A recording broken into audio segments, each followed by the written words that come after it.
лекциямыздың тақырыбы балалық шақ. Сабағымыздың мақсаты тыңдалған мәтін мазмұнын түсіну, негізгі және қосымша ақпаратты анықтау, күрделі сөздерді ауызша және жазбаша тілдесім барысында қолдану. Тамаша. Балалар, үйге қандай тапсырма берілді? Иә.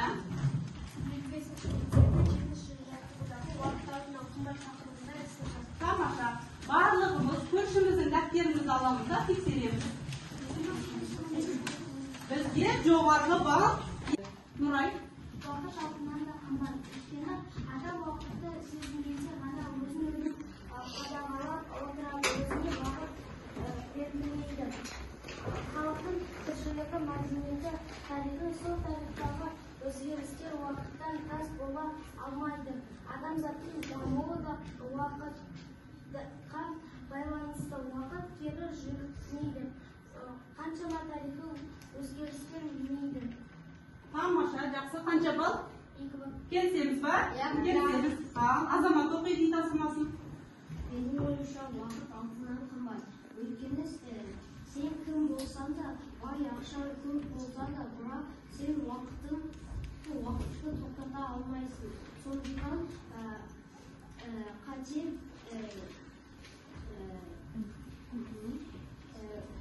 бересің. Және қайтты болсын менің. Алдымызда барлығымыздың дискриптор бар. Есте жазады, мағынасын аша алады. Жылдам. Тексереміз, комментарий жазамыз, иә? Жылдам. Жоғарғы бал 2 бал.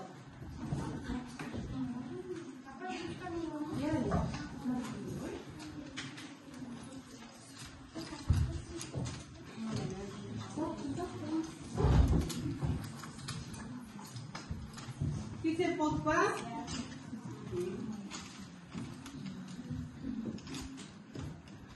Үй тапсырмасын оқиды Амина. Уақыттың алтыннан да қымбат деген секілді. Дауысымен шығарып оқимыз. Уақыттың алтыннан да қымбат деген секілді түсінеді деп ойлаймын. Себебі олар түрлі шекарадан басқа өзге қызықтарды өткізді. Және де ол уақыттың алтыннан да қымбат екенін бізде біліп алады. Себебі біз бос уақытымызды қалай жаман өткізсек, біз соны болашақта да қожығын көретін боламыз. Сол себепті уақытымызды жақсы тиімді өткізіп, сабақ оқығанымыз дұрыс деп ойлаймын. Тамаша, қанша бал? Келісеміз ба? Тамаша. Шернияз оқи ғой. Балалық шақта ал оқи ғой. Менің балалық шағым әкем, анам, бауырларым, яғни толық отбасым бақытты етуде. Тамаша, сол үшін енді барлығымыз оқылған деп отыр, білеміз, оқымай қойыр, иә? Тамаша. Сендерге мен жаңа бірегейді топқа бөлдім, иә? Қандай сөздер болды? Қандай сөздер болды қолдарында? Сол барымызға тоқимыз. Отбасы. Енді бұл қандай сөздер деп ойлайсыңдар? Біріккен сөздер екен, иә? Демек біз қандай топ екенбіз? Біріккен топ екенбіз. Тамаша. Иә? Күні. Бетпе-бет. Ата-ана. Қандай топ деп ойлайсыңдар? Қос сөздер екен, иә? Тамаша. Ал қандай сөздер? Тымыды. Қыры. Қышыбы. Ақш. Тышыбы. Тамаша, иә? Қара көйлек. Әдемі сурет. Қызыл шырайлы. Қандай деп ойлайсыздар? Тамаша. Біз күрделі сөздерді өтіп жатырмыз, иә? Жақсы, мен сендерге бірнеше сұрақ қойып өтсем. Жалпы күрделі сөз дегеніміз не? Иә, Алихан? Ол бір түрлі, баста оның мағынасы 2 түрі бар. Оның көп түрі бар. Қос сөз, қысқарған сөз, біріккен сөз және 2 түрлі сөз. Жақсы, тамаша. Тағы кім айтады? Осы күрделі сөздердің қанша түрі бар? Иә? Күрделі сөздердің 4 түрі бар. 4 түрі бар. Қандай? Қос сөз, тіркесті сөз, қысқарған сөз, біріккен сөз. Жақсы, тамаша. Біріккен сөз дегеніміз не? Иә. Біріккен сөз дегеніміз сол бір немесе 2 түрден тұратын сөз. Тамаша. Қысқарған сөз дегеніміз не? Алихан? Ол бір сөйлем немесе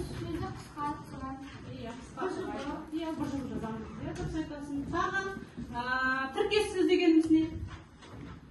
Назик. Тіркес сөз бұл екі я одан да көп сөздер, екі немесе одан да көп сөздер бірігіп тұрған сөздер. Бірігіп тұра ма? Бірігіп тұра ма тіркес сөздер? Тіркес сөздер? Бөлек тұрады. Бөлек жазылады. Тіркесу арқылы жазылады екен. Жақсы, тамаша. Біз енді бастап өтіп жатқан едік.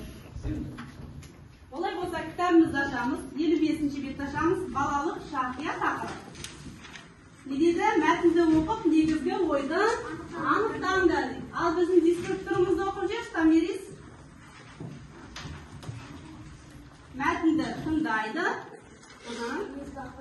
негізгі ақпаратты айтады. Жақсы, тамаша. Осы бойынша есіңізге түсіріп отырамыз. Ал кеттік балалық шақ оқи ғой мәтінді. Балалық шағын патшаның тағы. 9-шы шартқа тоқып. Балалық шағын патшаның тағы. Күрделі сөздердің төрт түрі бар. Төрт түрі бар. Қандай? Бос сөз, тіркесті сөз, қысқарған сөз, біріккен сөз. Жақсы, тамаша. Біріккен сөз дегеніміз не? Біріккен сөздері сол бір немесе екі түрден тұратын сөз.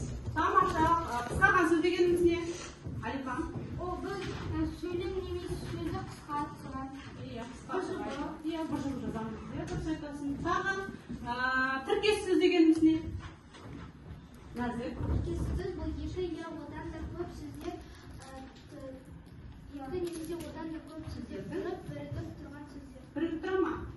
Бірігіп тұра ма тіркес сөздер? Тіркес сөздер? Бөлек тұрады. Бөлек жазылады. Тіркесу арқылы жазылады екен. Жақсы, тамаша. Біз енді бастап өтіп жатқан едік. Олай болса, кітабымызды ашамыз, 55-ші бетті ашамыз, балалық шақия тақырып. Не дейді? Мәтінді оқып, негізгі ойды анықтаңдар. Ал біздің дискрипторымызды оқып жіберші, Тамирис. Мәтінді тыңдайды, негізгі ақпаратты айтады. Жақсы, тамаша. Осы бойынша есіңізге түсіріп отырамыз. Ал кеттік балалық шақ оқи ғой мәтінді. Балалық шағын патшаның тағы. 9-шы шартқа тоқып.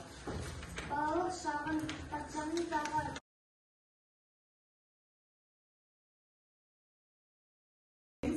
Азамат.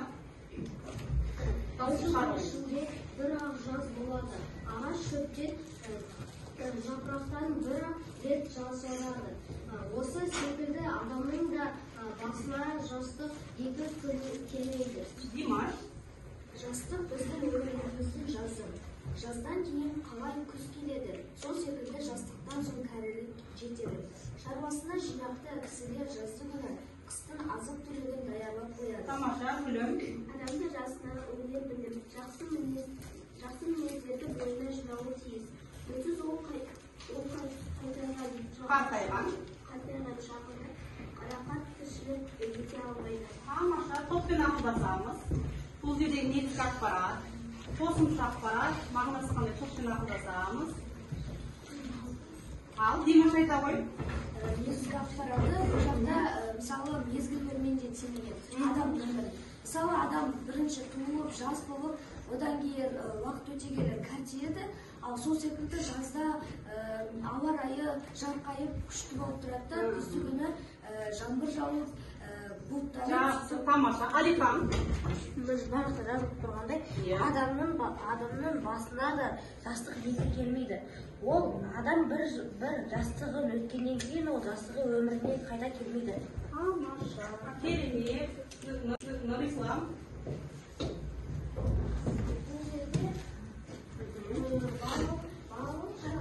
Қайтадан өмірге қайтып келсең, қайта несиегенде оның уақытын қайтара алмайсың. Несиегенде түсінеміз. Тамаша. Азамат. Мен ойлаймын, бос уақытты босқа өткізбеу керектігін Қосымша ақпарат. Жақсы, тамаша. Келесі енді біз Инкар. Хатшылар оқу, иә? Лизана ханым Алла тағаламен телефон көрсетсе екен. Мүмкін сол кезде ғана ата-анам маған бұндай өзара телефондарына қарағандай, маған да қараса ғой. Енді де солай туйласа ғой шіркін. Қосымша. Мен анамнан еркелеткенін сағындым. Әкешімнің мойнына асылғаныма көп болды. Анашымның экранды сипалаған алақаны менің бетімді қашан сипат. Иә Алла, мені телефон қылып жіберсін. Ата-анамның жылулығын сағындым. Бәрін оқыған жігіт кім жазғанын сұрайды. Сөйтсе ол өз ұлы екен. Сол сәтте баласын шақырып, құшақтап кешірім сұрайды. Осылайша әке-ана мейіріммен бөлінеді. Тамаша. Мен сендерден кітаптан бөлек те мәлімет алған болатынмын. Өйткені Құдайға шүкір менің сыныбымда барлық отбасы толыққанды, көп балалы отбасы. Бірақ өмірде жақсы тамаша. Бұл жерде қосымша ақпарат қайсысы? Қосымша ақпарат телефонға көңіл аударып кеткен, иә, жақсы. Ал шын мәнінде негізгі ақпарат қайсысы? Баланың мейірімге жетпеуі, иә. Ал айта ғой. Және бұл жақта телефон көрмей өз балаларына қарап, Иә, дұрыс айтасың, тамаша. Саида, оқи қой. Анашым, іздеумен келем, іздеумен өтем өзіңді. Естігім келеді, бір ауыз жылы сөзіңді.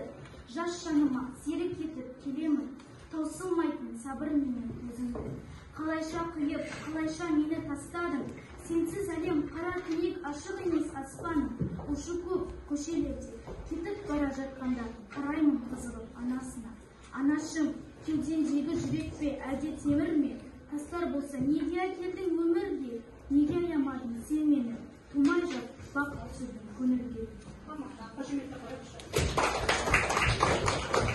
Ақылдасамыз, бұл жердегі негізгі ақпарат қайсы? Қосымша ақпарат қайсы? Мазмұны қандай? Ақылдасамыз. Ал, Айша? Бұл жерде ақпарат менің ойымша анасы баласына көңіл аудармай, оны тастап кеткен. Сосын баласы анасына хат жазған. Хат жазған, жарайды, жақсы, иә. Өйткені анасын таппай жүруі мүмкін, иә. Мен өмірдегі басқа тұсында көрсете отырып, қазіргі балалық шағын бақытты екендігін, өздерінің бақытты екендерін сезініп, соның қадірін білу үшін де қосымша мәлімет алған болатынмын. Ал бұл жердегі ақылдасамыз, қандай қосымша ақпарат қайсы, мағынасы қандай, негізгі ақпарат қандай? Иә, ақылдасамыз, күшті ақылдасып отырайын. Нәзір? Бақыт бізге берген бұл үлкен сый. Бізді ақылдыққа үйреткен бұл біздің мақсатымыз және бұл біздің балалық шағымыз. Жақсы, тамаша. Тағы негізгі ақпарат қайсы бұл жердегі? Раяна?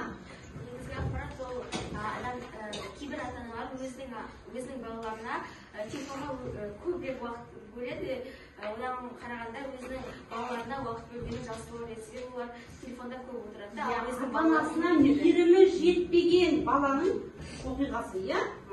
Амина? Менің ойымша қазір көп адамдар телефонға құмарлар болып бара жатыр. Кейбір ата-аналар балаларын қамту үшін жұмысбасты болып бара жатыр. Сол себепті қазіргі біздің қонақтарымыздың құлақтарын алдыңызға, иә?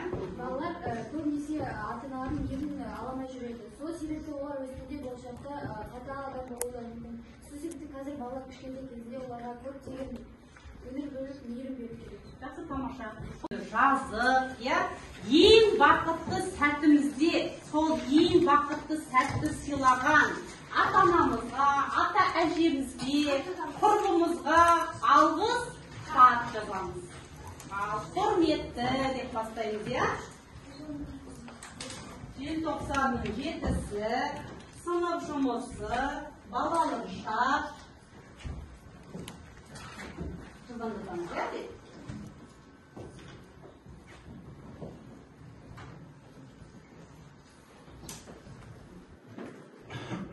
Дискрипторға бағамызды қайтеміз, қойып отырамыз. Алғыс хат жазады, күрделі сөздерді қатыстырып жазады.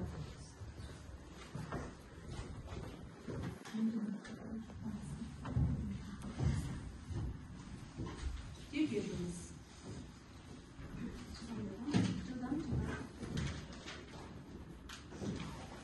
Әдейі-мәдейі сөздерді.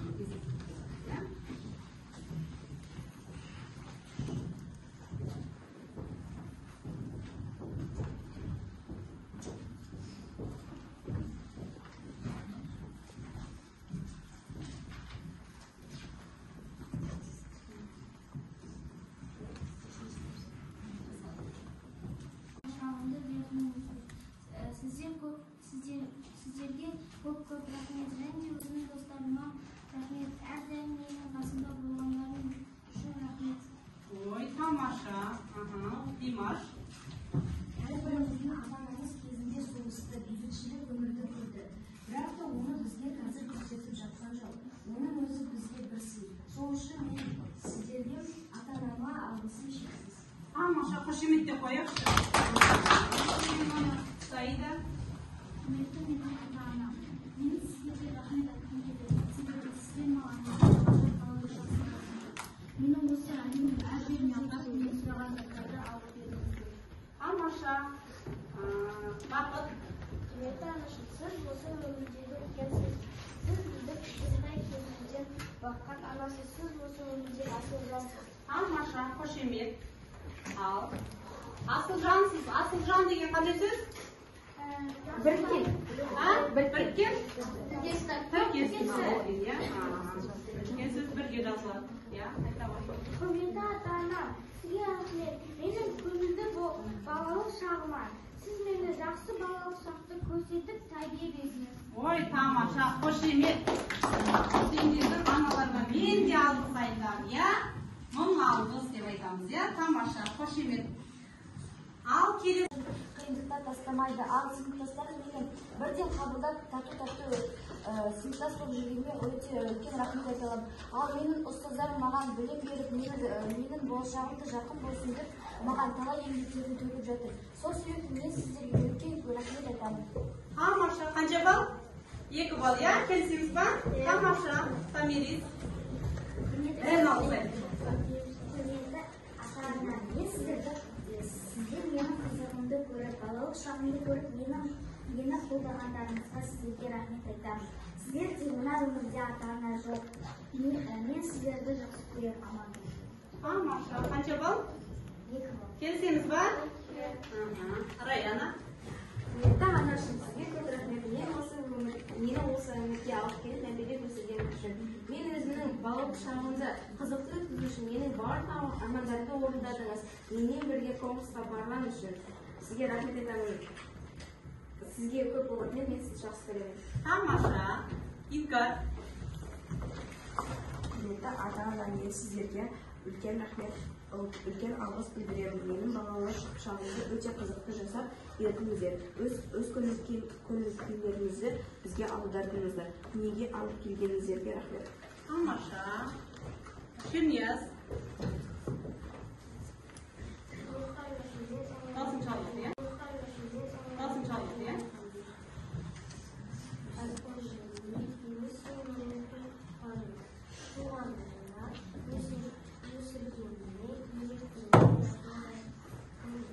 Жақсы тамаша. Шынар.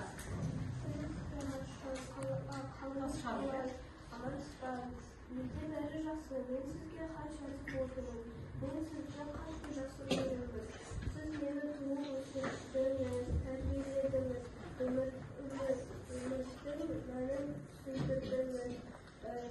Себебі мен сізді қатты жақсы көремін. Мен сізді ешқашан ренжітпей саламын. Тамаша, қандай бұл жерде күрделі сөз бар? Ата-ана бар ма? Қандай Шынар өзің айта отыр. Ау? Қандай күрделі сөздер бар? Туып өсірдіңіз, Ал. Алғыс хат. Құрметті анашым, сізге алғысымды күніге айтқым келеді. Мені осындай өмірге әкелгеніңізге өте көп алғыс білдіремін. Мені қысқы күні жарты күнде әкешек аялап өсіріп келе жатқаныңызға рахмет. Мерде күрделі сөз қысқы күні жантығым. Тамаша, қошемет. Нұрай. Мен өзімнің ата-анама үлкен сенімді жатырмын. Сіздер менің Енді бізге бүгінгіде ерекше сабақ болғандықтан біз қонақтарымызды да тыс қалдырмай не істейік деп жатырмыз? Олардың да балалық шағына бір саяхат жасап кетейік деп ойлап тұрмыз. Келіңдер.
Sizler кезінде осы пионерге қабылданып, қазір біз жасылауға қабылдап көп тағатын болсақ, сіздер кезінде жасылауға қабылдап пионерге қабылданған екенсіздер. Енді сіздерге мына пионердің антын айта отырып, жаңағы қызыл галстугымызды тағуға рұқсат етіңіздер. Ант айтып берсеңіздер. Мен пионер ұйымының қатарына өте отырып, отанымды шексіз сүюге және қорғауға достарымның алдында ант беремін. Тамаша, қошеметтеп қояйық балалар.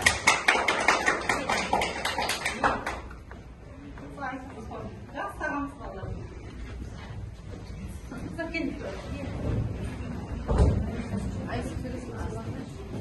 Сонымен қатар сол пионердің сіздерге төс белгісі қағазбады.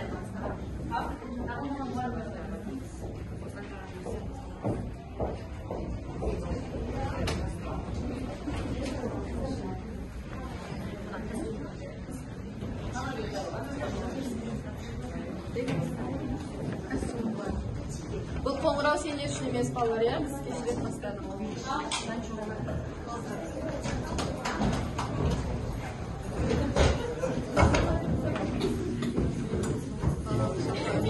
Маған бүгінгі сабақ қатынады ал маңызды бір ақпарат балалық шақты құрметтеу.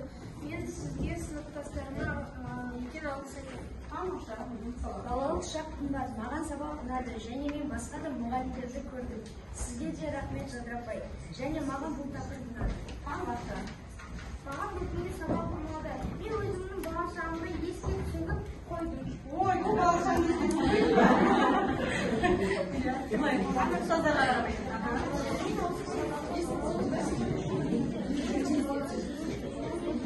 Үнемі қуанып жүру керек. Өйткені біз ең бақытты сәттеміз.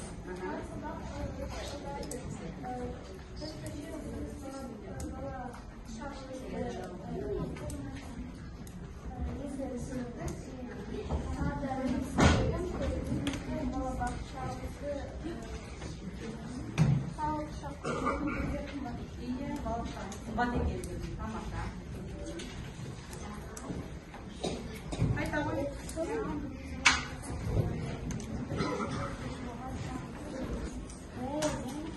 Бірнеше жыл бұрын ғой, иә? Тамаша.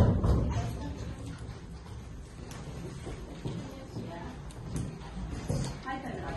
Маған бүгінгі сабақ өте қатты ұнады. Бүгінгі сабақта өте қызық болды.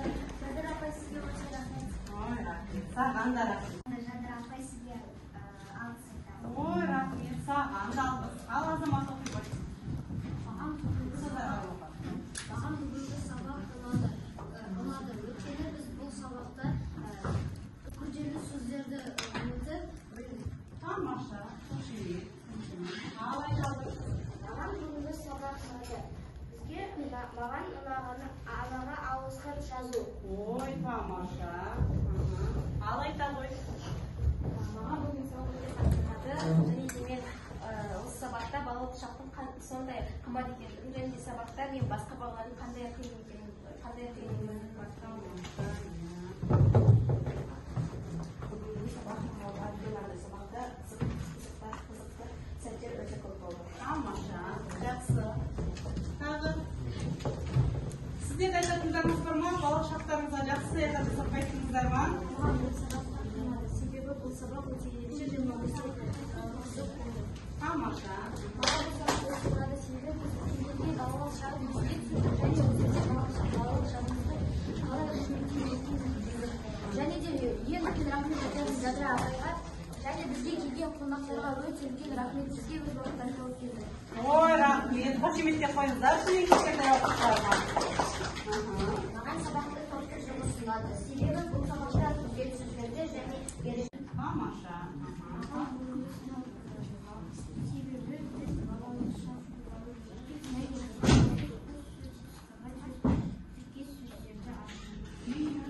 Тамаша. Ал қанша балл алдық? 8 балл. Тамаша. 9 балл тағы. Жақсы тағы. Есептейміз. Қанша балл? Раяна қанша балл? Бекарыс қанша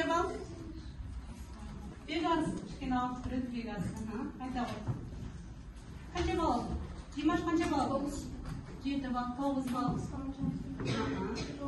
9 бал, тамаша. 7 бал, 9 бал. 9 бал, тамаша.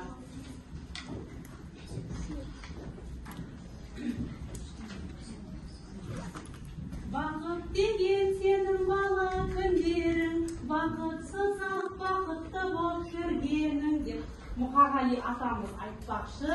Менің бүгінгі сынып оқушыларыма бақытты балалық шақты тілеймін. Келген қонақтардың балаларына бақытты балалық шақ тілеймін. Әрқашан біздің балалық шағымыз бақытты болсын. Рахмет сіздерге.